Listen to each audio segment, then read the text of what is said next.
Bodhisattva विश्वरत्न doctor बाबासाहेबजी Ambedkar यांना सर्वप्रथम मी माझं अभिवादन करतो। खरं तर मी आज या इतक्या पवित्र इतक्या चांगल्या बौद्ध धम्म परिषदचा संमेलन अध्यक्ष आहे, हे खरं तर मला माझा खूपच मोठा बहुमान झालेला आहे। मला हे स्वप्नातीत वाटतं की आज माझ्यासारखा एक माणूस जो तळागाळात एक छोटे छोटे काम करतो त्या माणसाला आज इथे इतका मान सन्मान दिला, त्यामुळे मी सर्वप्रथम तर या दीक्षाभूमी बहुउद्देशीय संस्थाचे सर्व पदाधिकारी तसेच धम्म परिषद ज्यांनी ही आयोजित केली आणि त्यांनी मागील 2 महिन्यापासून तन मन धनाने इथे साथ दिली, अशा माझ्या सर्व या संघटनेच्या अनुयायांना सर्व या संघटनेच्या कार्यकर्त्यांना माझा जय भीम। ही धम्म परिषद आपण इथे भरवत आहे याचं आगळं वेगळं महत्व आहे। ज्या आदरणीय डॉक्टर बाबासाहेब आंबेडकरांनी जी पूर्ण भारतभर ची सुरुवात जी धम्म चळवळ किंवा बौद्ध धम्माची दीक्षा दिली ही नागपूर इथून चालू केली आणि त्यानंतर चंद्रपूर नंतर हा राजूरचा मान येणार होता, म्हणजे आपलं राजूर हे भारतात 3रं ठिकाण राहिलं असतं, परंतु आपल्या सर्वांचं दुर्दैव होतं।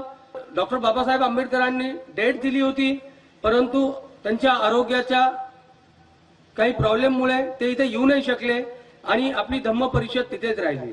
नंतर काही दिवसांनी बाबासाहेबांजीचं महापरिनिर्वाण झालं, परंतु त्यानंतर आपण इथे परिषद घेतली होती आणि त्याच परिषदचा एक भाग म्हणून आज आपण 61वी धम्म परिषद भरवत आहे आणि ते आपण अशा ठिकाणी भरवत आहे राजूर।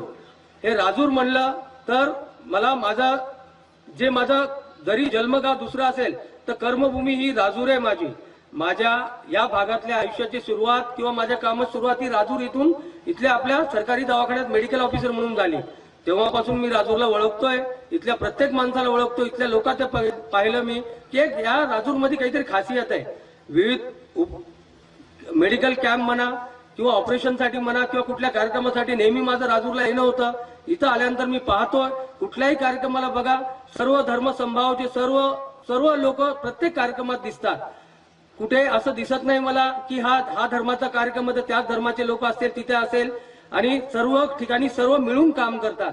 त्यासाठीच मला वाटतं राजूरला मिनी इंडिया म्हणलं तर काही वेगळी गोष्ट नाहीये। राजूर हे खरंच मिनी इंडिया आहे आणि राजूर हे धम्माच्या आचरणावर चालतो। जे डॉक्टर बाबासाहेब आंबेडकरांनी जो एक मूलमंत्र दिलाय, जातीपाती तोडून सर्व समावेश जो समाज निर्माण करण्याचा समाज एक स्वप्न पाहिलंय, ते स्वप्न मला वाटतं सर्व अर्थाने हे राजूर जगतोय, इथले लोक जगतायत।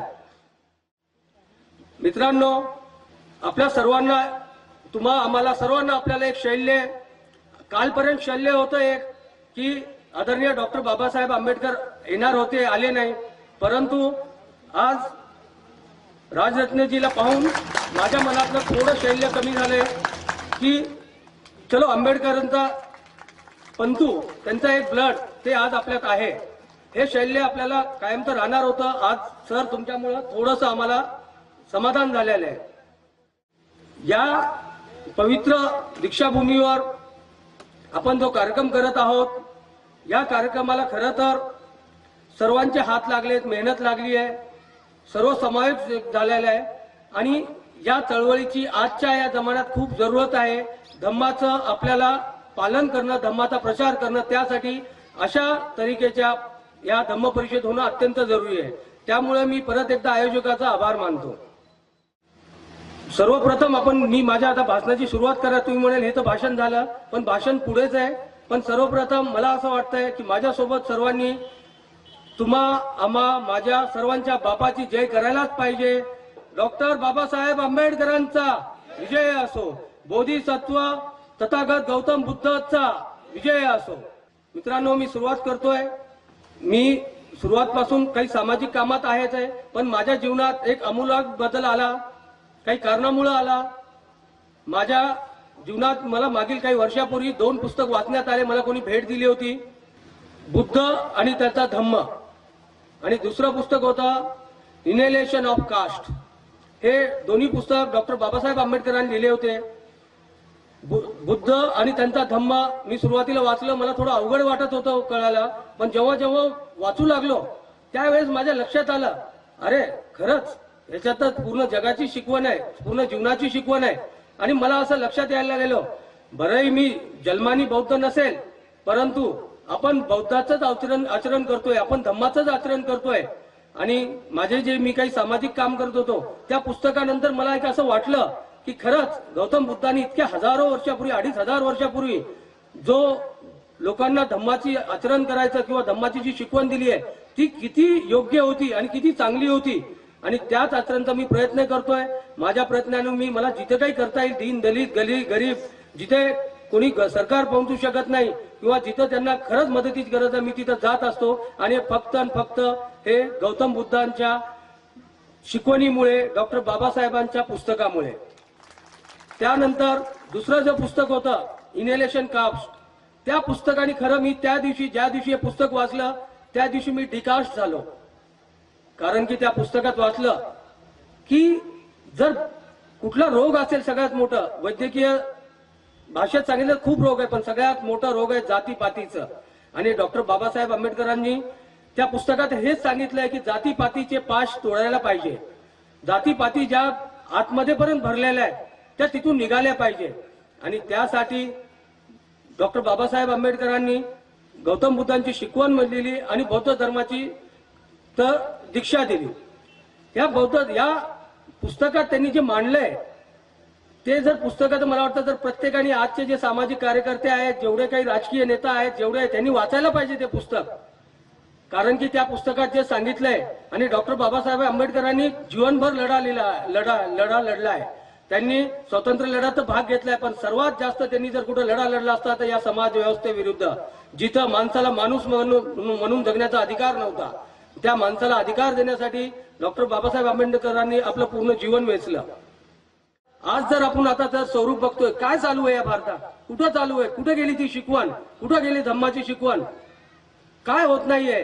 रेप, हिंसाचार, जाती धर्मात तेढ, भीमा कोरेगाव दंगल, उन्नाव घटना, कुठं थांबायचंय आपल्याला. ह्या घटना ह्या चालूच आहेत. आणि मला वाटतंय हे कुठेतरी एक कुटील कारस्थान रचल्या जात आहे, जेणेकरून हे कुठून तरी आपण बघतो मोबाईलवर काही म्हणजे त्या घटनेत काही खरं नसतं, पण व्हायरल फेक मेसेज येतात, तरुणांचे माती बिघडवण्याचं काम चालू आहे. आणि त्यानंतर परत जाती तेढ निर्माण होऊन हे परत आपल्याला ते मनुस्मृतीत परत ढकलण्याचं एक कुटील कारस्थान आहे. आणि मित्रांनो, या अशा परिषदद्वारे आपल्याला सर्वांना संघटन व्हायचंय, धम्माचा प्रचार करायचा आहे. आणि मी सर्वांना एक विनंती करतो, कृपया गौतम बुद्धांच्या विचाराला, आंबेडकरांच्या विचाराला हे फक्त बौद्ध धर्मात बांधू नका. हे सर्व धर्मासाठी आहे, हा नंदादीप आहे, हे सर्वांना कळायला पाहिजे. आणि हे जर कळालं सर्वांना तर मला वाटतंय तो आपला परत जुना भारत परत होऊ शकतो आणि जाती धर्मीचं परत प्रेम होऊ शकतो. आणि हे गट कारस्थान आपल्याला थांबवायचंय, त्यासाठी एकत्रीकरण करायचंय. काही लोक म्हणतात की आम्ही राज्यघटना बदलू, किंवा आपण पाहतोय जो खरंच दीन दलिताचा जी एक शस्त्रासारखा कायदा होता त्याच्यावर काही आता चेंजेस येत आहेत. तर तुम्हाला सांगतो राज्यघटना कोणीही बदलू शकणार नाही. ती राज्यघटना अशा माणसांनी लिहिली आहे, एवढा पवित्र हात आहे तो, तसला पवित्र हात त्या पुस्तकाला किंवा राज्यघटनेला हात लावण्या एवढा पवित्र हात या जगात कधी येऊ शकणार नाही. आणि त्यासाठी डॉक्टर बाबासाहेब आंबेडकरांनाच परत यावं लागेल, त्याशिवाय कोणाची ती अवकाश नाहीये त्याला हात लावायची. परंतु हे संभ्रमाचं वातावरण करत जात आहेत, त्याच्यापासून आपल्याला दूर राहायचंय, जाती व्यवस्था तोडायची आहेत, आपल्याला एकत्र राहायचंय. आणि त्यात बौद्ध धर्माची शिकवण जिथे देता येईल, जसं देता येईल, जरी धार्मिकपणा नाही करूत आपण, पण जी शिकवण आहे तिथं देता येईल.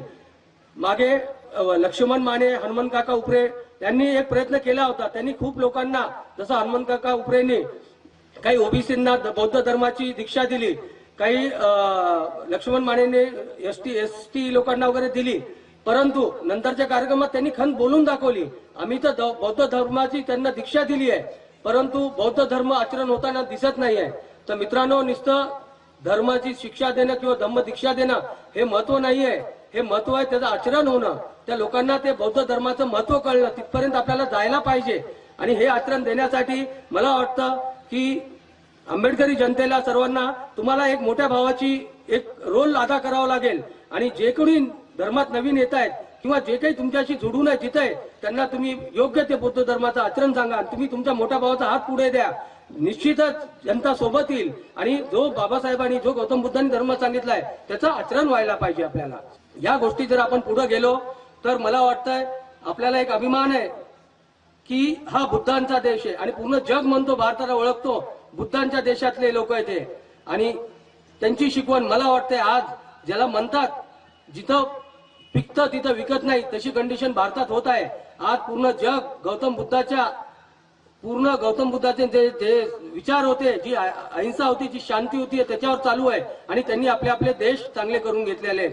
लोक म्हणतात, दुसरे देश म्हणतात युद्ध नको बुद्ध हवा, परंतु मला वाटतं आपल्या देशात आपण ते कमी पडतोय आणि यासाठी सर्वांनी आपल्याला प्रयत्न करायचा आहे. आपल्याला गौतम बुद्धांचे विचार परत आणायचे.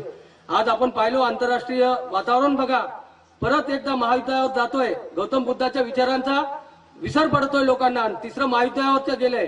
काय तर सिरिया प्रकरण, काय रशिया प्रकरण, देशात देशविचिराग करतायत आणि परत हे रशिया अमेरिका सारखे देश हे बुद्धांचा विसर करून त्यांनी आपल्या टेक्नॉलॉजीनी हे परत एकदा जगाला पुरा विनाशाच्या खाईत आणत आहे.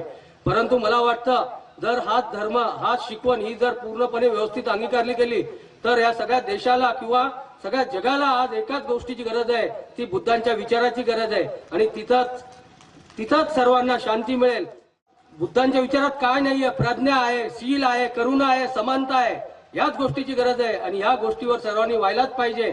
मित्रांनो, बोलण्यासारखं खूप आहे परंतु आपल्याकडं पाहुणे मंडळी आली आहे, त्यांचंही बोलायचं आहे. मी तर तुमच्यातलाच आहे आणि नेहमी तुमच्या सोबत जिथं काही असेल तिथं चांगलं काम होईल, मानवतेच्या धर्मासाठी होईल, गरिबासाठी होईल, शोषितासाठी होईल, तिथं निश्चित मी तुमच्या सोबतच राहणार आहे. आज मला या एवढ्या मंचावर बोलून एवढा मोठा सन्मान केला आणि मला एक 4 शब्द मांडण्याची संधी दिली आहे आणि सर्व बौद्धांनी ते ऐकून घेतलं. खरंच मी तुमचा ऋणी आहे आणि जिथं कुठं मला संधी मिळेल मी तिथे काम करेल. एवढं बोलून मी माझे 2 शब्द संपवतो. जय हिंद, जय बुद्ध, जय भीम.